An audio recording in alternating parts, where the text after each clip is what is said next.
you. And so here comes the ringing point, and this is the thesis of everything I'm going to say. This is the point of it all. The point is not how near does my liberty let me go, but how far can I fly away? That's the point.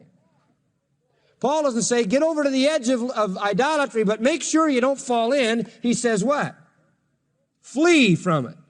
Go the opposite direction.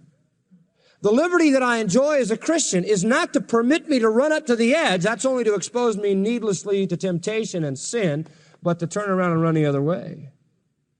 I've always said that Christian liberty is the freedom to do right for the first time in your life, not to run up against wrong.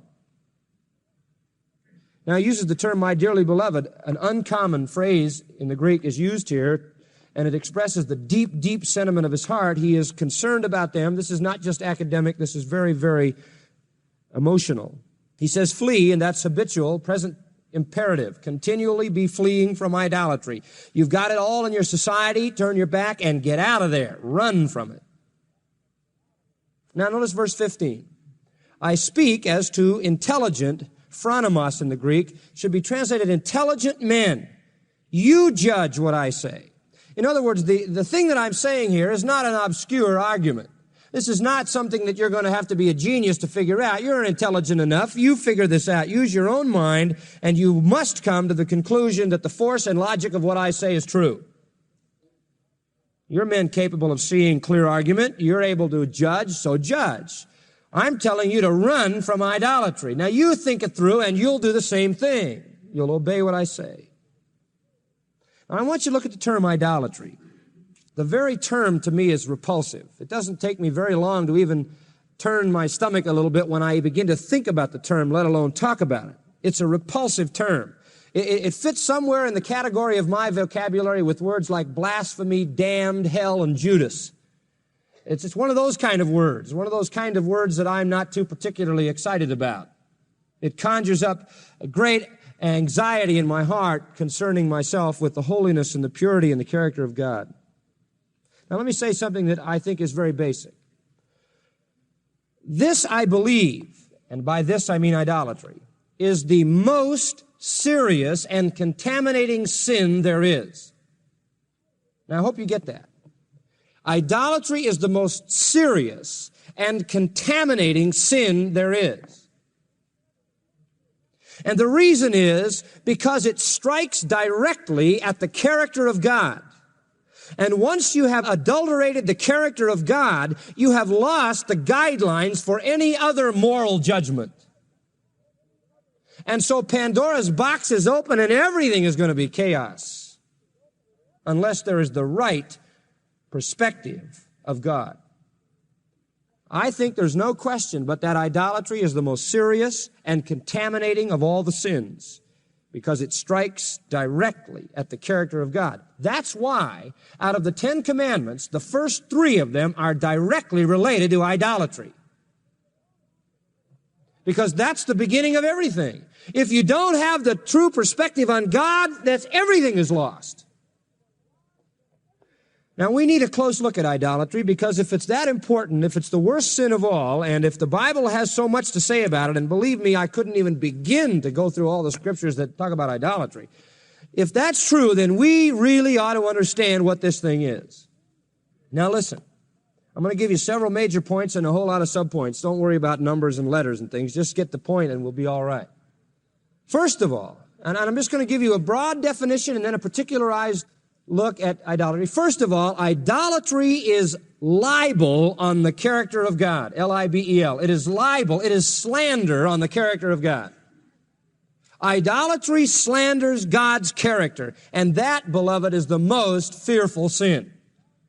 You are striking at the heart of Satan. You are striking at the heart of the system. You are striking at the heart of sin when you libel God. The idolatrous heart, and here's the point, assumes that God is other than He is, and that is a terrible sin.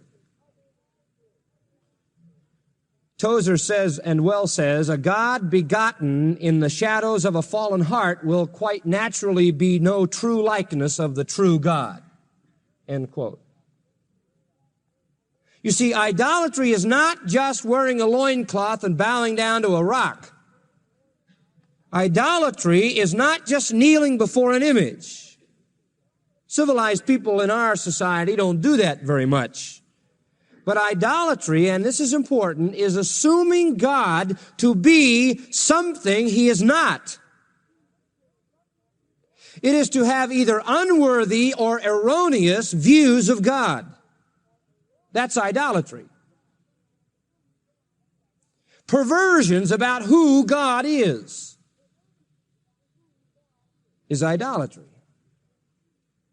In Romans chapter 1, we have basically the pattern of this. When they knew God, Romans 1:21 says, they glorified Him not as God, neither were thankful, but became vain or proud in their imagination, and their foolish heart was darkened.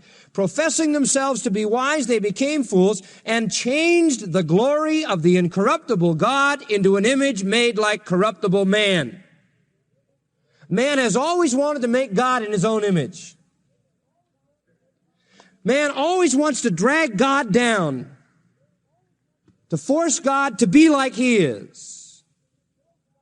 And I see this so many times. We want to turn God into what we are.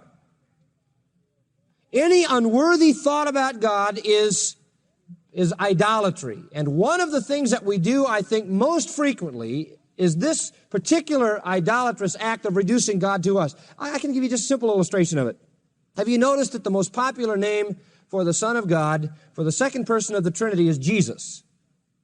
All you ever hear is Jesus, Jesus, Jesus, Jesus. And what they have done so very much in the minds and the hearts of the people is they have made Jesus into sort of a buddy-buddy, sort of a pal, very humanistic.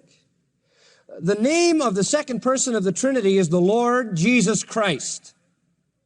And I think it's important that it's not that using the term Jesus is wrong, but it's important that we don't, in our effort to make Jesus into a sort of a palsy-walsy type of a person, drag Him down to humanize Him. It may be that we have reduced Jesus to the point where we no longer conceive of Him as He ought to be conceived of, and that is idolatry. I'll give you another illustration of it. Whenever you in your own life fail to trust God, that's idolatry. You say, what do you mean? Well, John said, he that believes not makes God a what? A liar. Let's say as a Christian, you have a problem, and instead of praying about it and trusting God for it, you panic over it, start doubting God in your mind. You know what you've done? You've just doubted God, right? You've said in your mind, God, I'm not sure you can do what you claim, and that is blasphemy, right? That's idolatry because you've made God less than He is. You've thought unworthily about God, erroneously about God. Anything that you do that is less than true about the character and person